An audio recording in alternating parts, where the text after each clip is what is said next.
અભય થઈને નિષ્પક્ષતાથી નિરપેક્ષ રીતે વાસ્તવિકતાનો અરીસો રૂપી સચોટ માહિતી લાવતો સત્યની સાથે અભય ટાઈમ્સ। સુરતમાં અસામાજિક તત્વોનો આતંક વારંવાર સામે આવે છે, ત્યારે સુરતના ભેસ્તાન સિદ્ધાર્થનગરમાં રાત્રિના સમયે અજાણ્યાઓએ વાહનમાં આગ લગાડી દેતા સ્થાનિકોમાં ડરનો માહોલ જોવા મળ્યો હતો। ભેસ્તાન વિસ્તારમાં આવેલ સિદ્ધાર્થનગરમાં રાત્રિના સમયે એક ટુ વ્હીલર ગાડીમાં અજાણ્યા શખ્સોએ આગ લગાવી દેતા લોકોએ ભયનો માહોલ અનુભવ્યો હતો।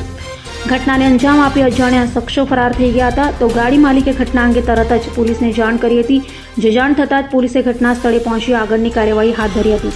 તો પોલીસે પ્રાથમિક તપાસ શરૂ કરી છે અને આ આખી ઘટના પાછળ કોણ જવાબદાર છે તે શોધવા માટે સીસીટીવી સહિતના પુરાવા ખંગાળવાની કાર્યવાહી શરૂ કરી છે। જ્યારે સ્થાનિક રહેવાસીઓમાં ચર્ચા ચાલી રહી છે કે રાત્રિના સમયે આવી ઘટનાઓ બનતા લોકોના મનમાં ભયનો માહોલ સર્જાયો છે। પોલીસે હાલ આ બનાવને ગંભીરતાથી લઈને અજાણ્યા શખ્સોની શોધખોળ માટે પ્રયાસો તેજ કર્યા છે।